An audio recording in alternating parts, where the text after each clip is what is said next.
Nous allons lire du Nouveau Testament, Épître aux Galates et chapitre 6.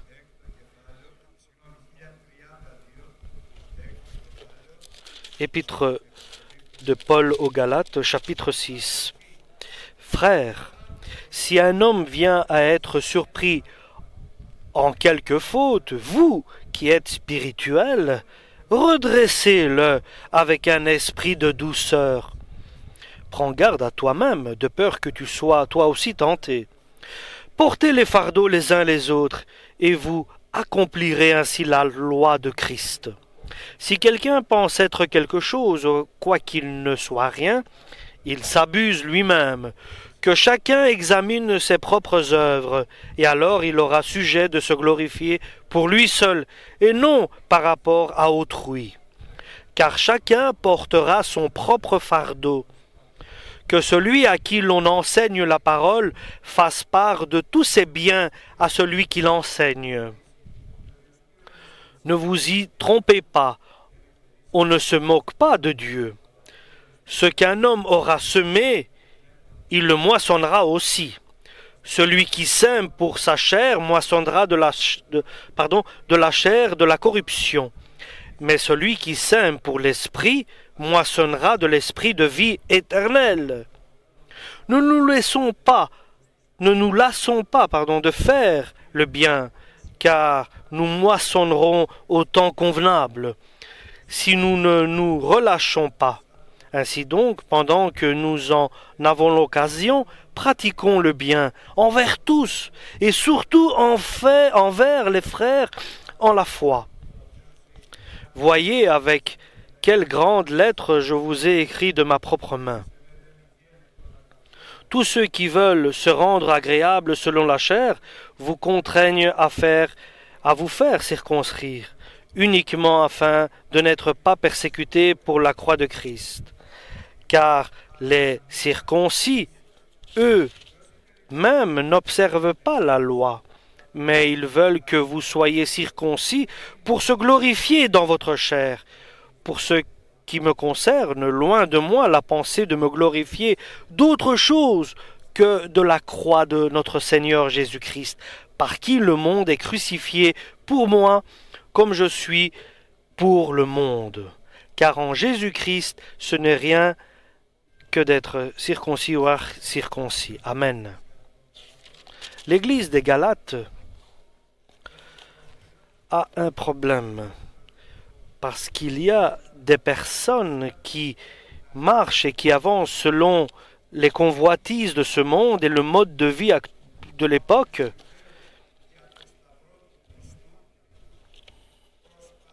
Et ces personnes essayent de persuader et d'influencer les autres et de faire que les autres fassent la même chose qu'eux.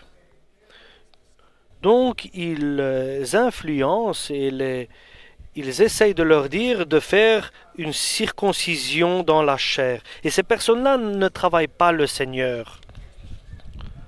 Ils font cela pour leur propre désir. Et ils ont la volonté et la convoitise d'avoir beaucoup de personnes qui sont à leur nombre. Et de persuader des personnes sincères. Et ils ont plus ou moins réussi Et comme l'apôtre Paul est au courant de ces personnes qui ont réussi à persuader certaines personnes et à les influencer et à les égarer du droit chemin.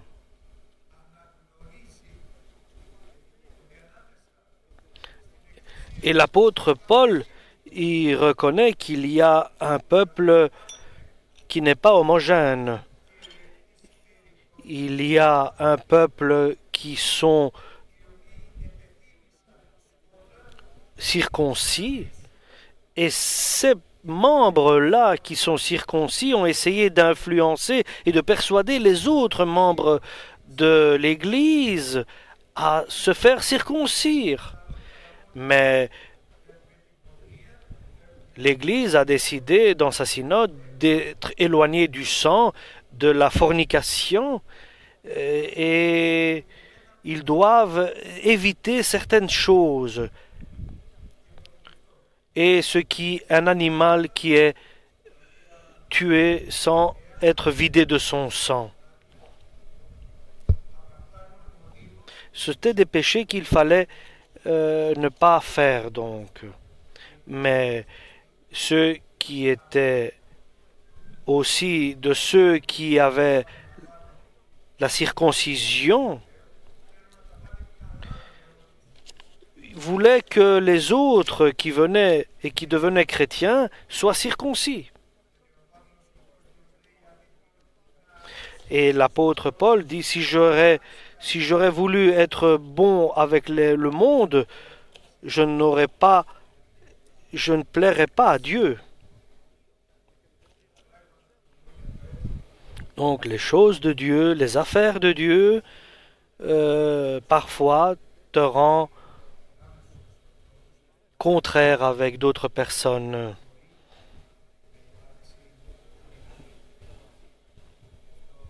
C'est pour cela, en terminant, Paul leur dit, si parmi vous, quelqu'un, sans faire, par imprudence, qu'il tombe dans un péché, vous qui êtes spirituel,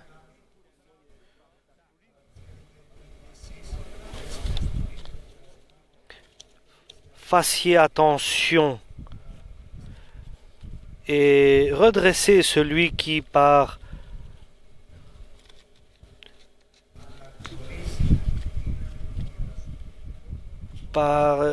faute, qui n'a pas fait attention, est tombé dans un péché, que vous qui êtes spirituel, redressez cette personne. Alléluia.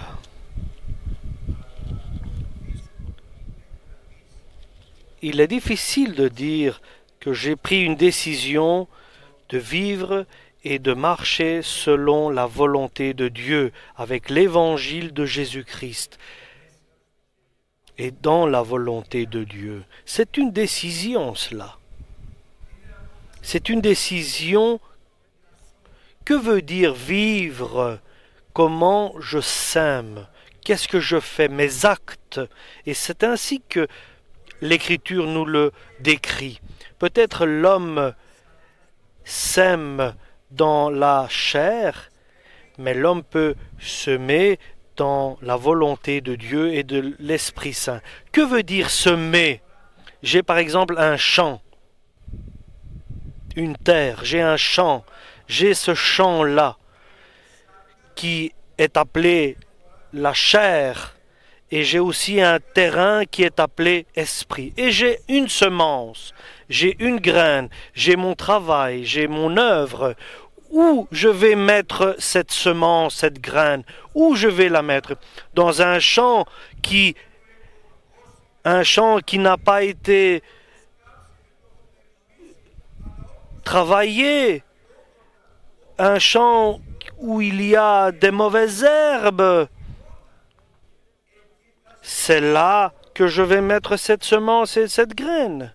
Ça, c'est semé dans la chair. Ou bien, comme le bon agriculteur, je vais labourer d'abord mon champ, je vais le nettoyer, je vais enlever les pierres, je vais enlever les mauvaises herbes, je vais nettoyer cette terre pour qu'elle soit prête à recevoir la graine de ma vie. Alléluia. C'est un choix. Nous devons nous purifier. Ou bien nous allons semer dans ce qui est ancien, ou bien nous allons semer dans ce qui est nouveau. En Jésus-Christ, rien n'existe, ni les incirconcis, ni les circoncis. C'est un nouveau être. Tout ce qui est ancien est passé. Voici, tout est nouveau maintenant. Et de semer dans l'Esprit Saint, ce n'est pas le plus facile. Au contraire, c'est plus difficile. Tu dois d'abord te préparer. Tu dois d'abord faire mourir la chair. Il doit d'abord avoir. Tu dois rejeter tout fardeau et lourdeur et rejeter tout péché, ce péché qui nous encercle, qui nous lie. Donc il faut se libérer, il faut se purifier, il faut labourer son cœur, il faut enlever les mauvaises herbes, rejeter les pierres, nettoyer son champ, nettoyer son cœur. Alléluia, il faut d'abord un travail préliminaire. Et de vouloir marcher sur le chemin de Dieu, il y a des préliminaires à faire.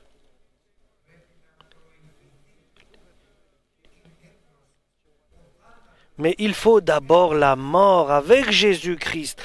Par Jésus-Christ, dans la vie en Christ, il faut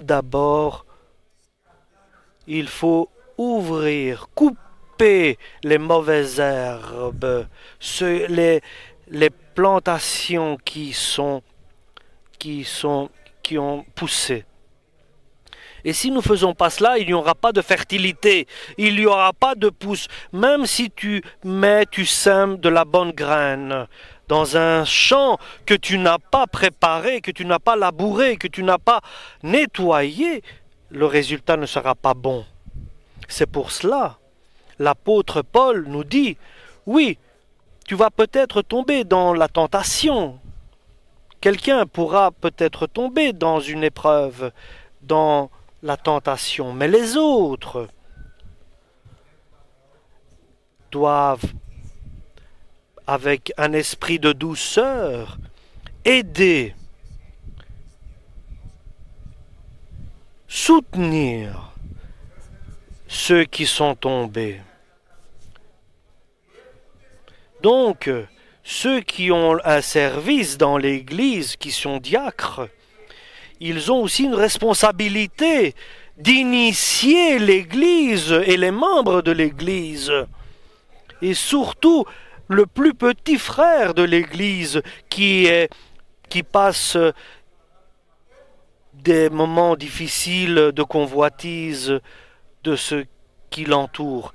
Et tout cela, le soutenir avec patience, avec amour, avec douceur, et comme but de le redresser, et qu'il ne se casse pas, mais qu'il se redresse, et qu'il ne tombe pas, mais qu'il se redresse. Donc l'Église a une responsabilité pour les convoitises que nous avons en nous, les convoitises que nous faisons faire entrer en nous et dans chaque être humain, dans chaque cœur de chacun.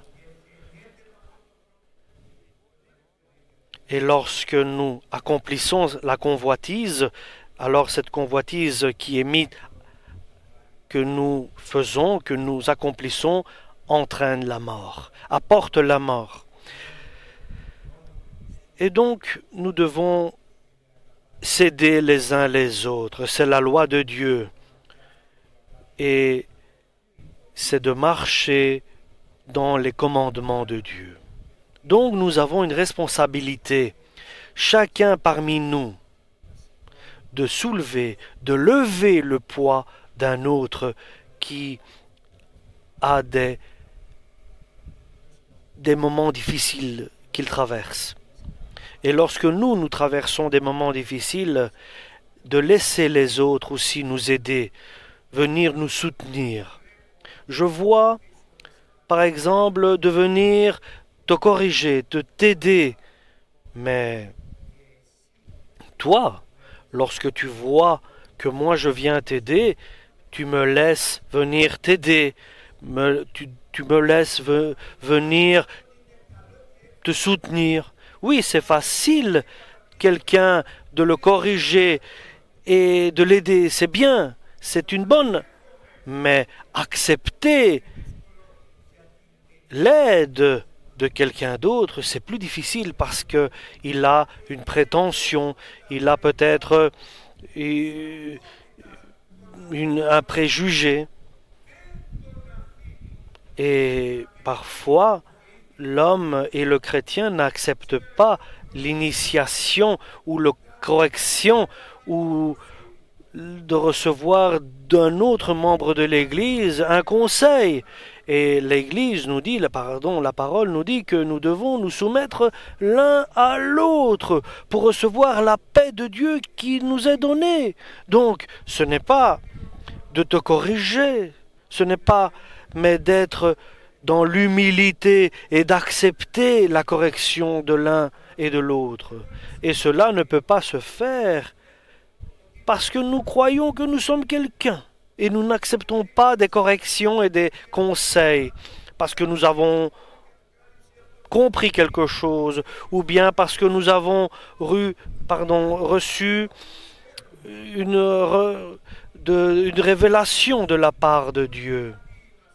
Et chacun de nous pensons être quelqu'un. Mais si l'Écriture nous dit, si quelqu'un pense qu'il est quelque chose, il n'est rien.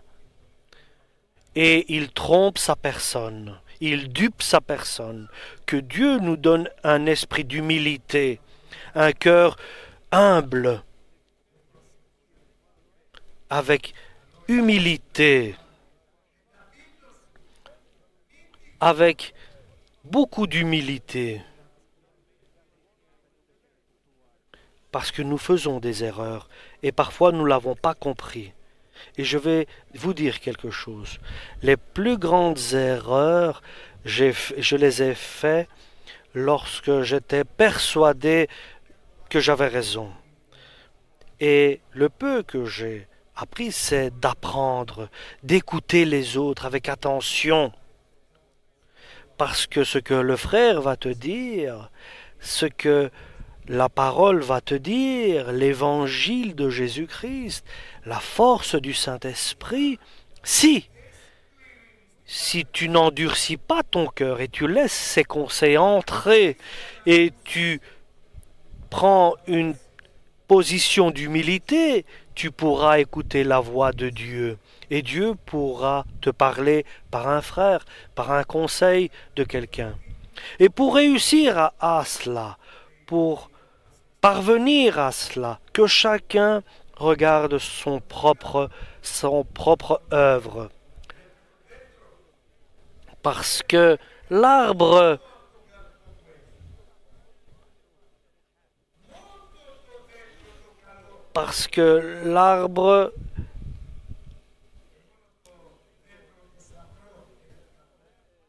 produit un bon fruit, et du fruit, nous pouvons dire si l'arbre est bon ou pas. C'est par le fruit de l'arbre que nous pouvons dire quel est cet arbre. Et c'est par le fruit que produit un arbre, nous pouvons voir. Donc c'est le résultat qui compte. Et regardons d'abord le fruit de l'esprit que nous avons. Est-ce que nous avons un amour, une joie, une patience, une bonté? Si nous regardons et nous examinons cela, chacun pour soi-même, et pas avec des fantaisies, nous allons être déçus. C'est pour cela que Dieu veut que nous examinions chacun soi-même s'il a le fruit de l'Esprit Saint, s'il a la paix, s'il a la joie, la bonté, la patience. Donc examinons notre œuvre, notre comportement, et alors nous pourrons être fiers de nous-mêmes, mais non plus ne pas comparer avec les autres, mais comparer avec notre Seigneur Jésus-Christ. Il est bon dans cette occasion, dans cette situation, toi Seigneur, qu'est-ce que tu aurais fait? Donc prendre l'exemple de Jésus-Christ, nous comparer à Jésus-Christ et pas avec nos autres frères et autres membres de l'Église. Lorsque je fais quelque chose et je me mets à genoux, Seigneur, je demande, qu'est-ce que tu ferais toi à cette situation, à cette occasion? Et Jésus nous donne la solution. Et parfois, souvent, elle est différente de la réponse de Jésus par rapport à notre réaction. Et je le dis devant tous mes frères que cela a changé ma vie. Chaque fois que je vais ouvrir ma bouche, je désire, et je n'ai pas réussi encore, de dire « Toi, Seigneur, qu'est-ce que tu aurais dit? Qu'est-ce que tu aurais fait ?» Chaque fois, je vais répondre en bien ou en mal ce qui vient devant moi. Je suis confronté donc à des situations. J'essaye. Toi, Seigneur, comment tu aurais réagi? Comment tu t'aurais comporté? Et chaque fois que je prends une décision de faire quelque chose, d'aller prier, d'aller se mettre à genoux dans sa chambre, là où on peut prier, demander au Seigneur de nous guider, d'avoir la bonne solution, d'abord d'avoir le bon comportement, la bonne parole. Alléluia. Parce que nous savons qu'en nous-mêmes, nous n'avons rien de bon. Tout ce qui est bien vient de Dieu. Alléluia. Et que Dieu nous montre et nous guide et nous donne la bonne parole, la bonne action. Et alors, j'ai compris. Dernièrement, devenez comme moi, imitez-moi comme moi j'imite Jésus. Chaque fois que Paul voulait dire quelque chose, il disait non pas par des paroles, par des intelligences scientifiques, mais par des paroles du Christ, disait l'apôtre Paul. Chaque fois qu'il entendait quelque chose, il disait « Fasse que je puisse entendre ta parole, Jésus ». Chaque fois que l'apôtre Paul décidait d'agir, il disait qu'il agisse comme Jésus-Christ aurait agi. Et ainsi donc, chers frères et sœurs, l'homme peut voir dans sa vie, pas son œuvre à lui, mais l'œuvre du Christ. Alléluia! Parce que notre œuvre à nous, il ne vaut rien. Il est pour des pleurs, comme on dit. Mais ce sont des pleurs de redressement. Alléluia! Ce sont des pleurs et des gémissements de justice et de repentance. Alléluia! Donc, soyons semblables à Jésus-Christ. Imitons Jésus-Christ dans nos œuvres et dans notre vie, dans nos actes et dans nos paroles. Soyons semblables à Jésus, identiques. Nous sommes une nouvelle créature. Nous n'avons rien à voir avec la circoncision et l'incirconcision. Nous n'avons rien à voir à ce qui est passé, ce qui est ancien. Nous sommes une nouvelle créature. Alléluia, chaque fois. Nous sommes une nouvelle création, chaque moment. Nous sommes une nouvelle création maintenant, après. Une autre création, nouvelle création, demain. Mais pas moi. Mais pas moi, ni nous, mais la grâce de Jésus-Christ qui est avec nous. Alléluia.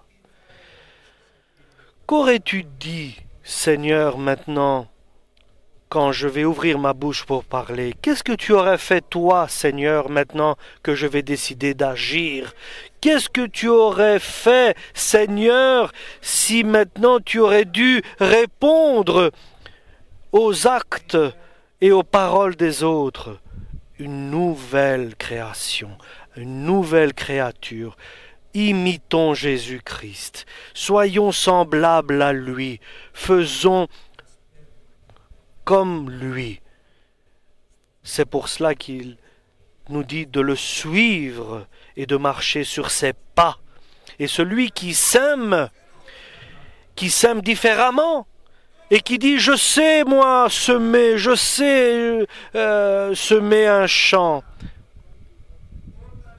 Lorsque cela sort de notre cœur, la colère, la méchanceté, l'amertume, tout cela n'est pas bon.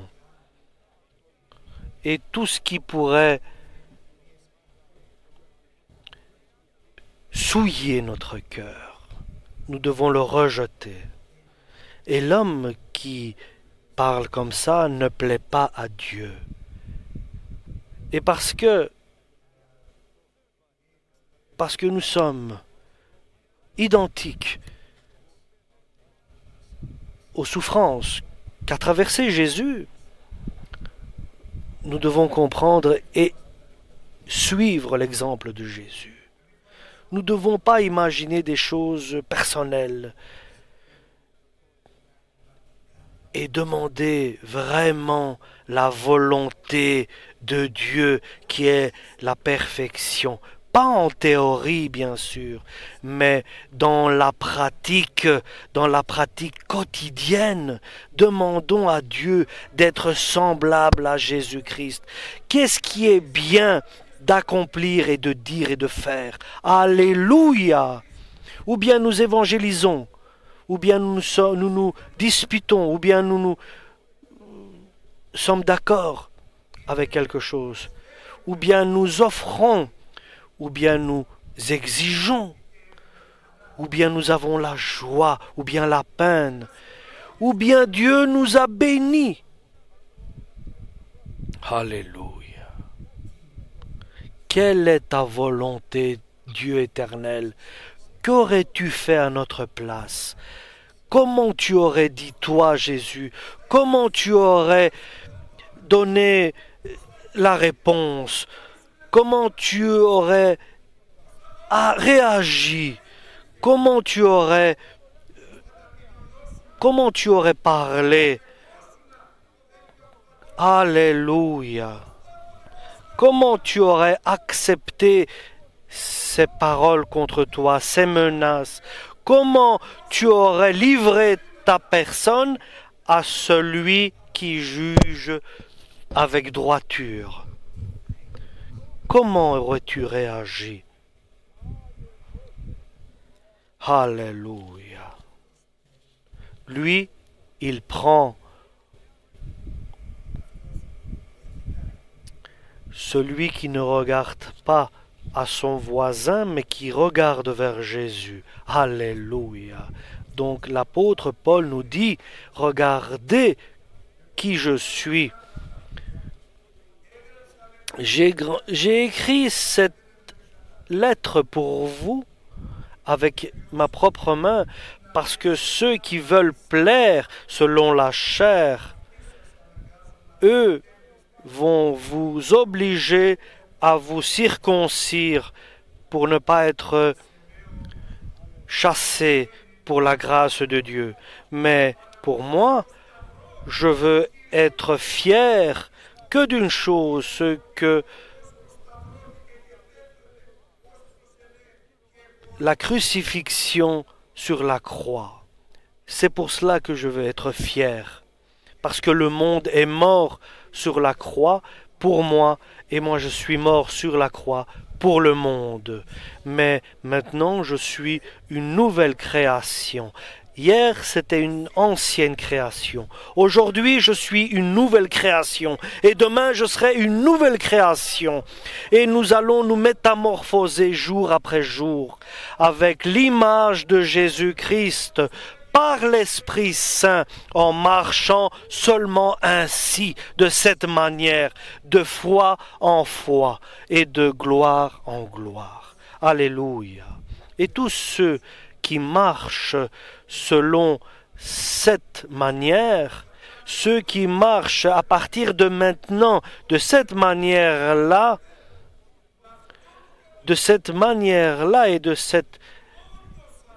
avec cette manière, il y aura la paix et la bienveillance de Dieu sur eux. Et eux vont être appelés peuple d'Israël, Israël spirituel, la force de Dieu. Donc, eux seront faibles dans la chair, mais forts dans l'Esprit de Dieu. Donc, à partir de maintenant, un conseil, une proposition, que personne qu'il me mette qui me mette des obstacles devant moi. Et ne sois pas empêché par les fautes, par les comportements des autres, mais glorifie Dieu. Ne sois pas empêché par ce qui est autrui. Et imite Jésus, et personne ne pourra t'empêcher. Rien ne pourra te scandaliser. Rien ne pourra te blesser. Rien ne pourra créer en toi de mauvaises convoitises. Personne ne pourra t'influencer et te distraire. Et personne ne pourra t'éloigner de Jésus-Christ.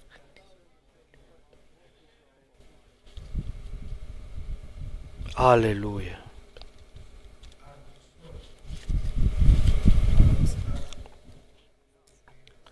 Il est assez de soutenir les blessures de Jésus.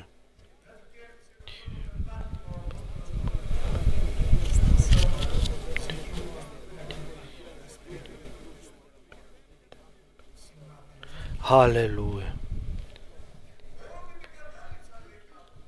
Paul disait, « Tous m'ont abandonné, disait-il un jour. Seulement Jésus est resté avec moi, disait l'apôtre Paul. »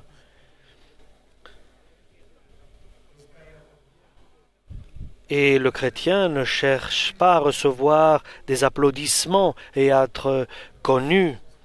Le chrétien cherche à avoir l'amour de Dieu et bénéficier de cet amour divin. Il ne veut pas avoir d'amis dans le monde. Il veut un ami, Jésus-Christ. Nous sommes une nouvelle création. Pas dans les paroles, pas dans les fantaisies, dans l'imagination. Nous allons devenir une nouvelle créature tous les jours. Qu'aurais-tu dit, Seigneur, à ma place? Comment aurais-tu réagi, Seigneur, et pensé? Comment aurais-tu répondu et agi? Comment tu aurais patienté? Les paroles des insensés, comment tu aurais aimé? Et comment tu t'aurais sacrifié? Amen. Pour la parole de Dieu.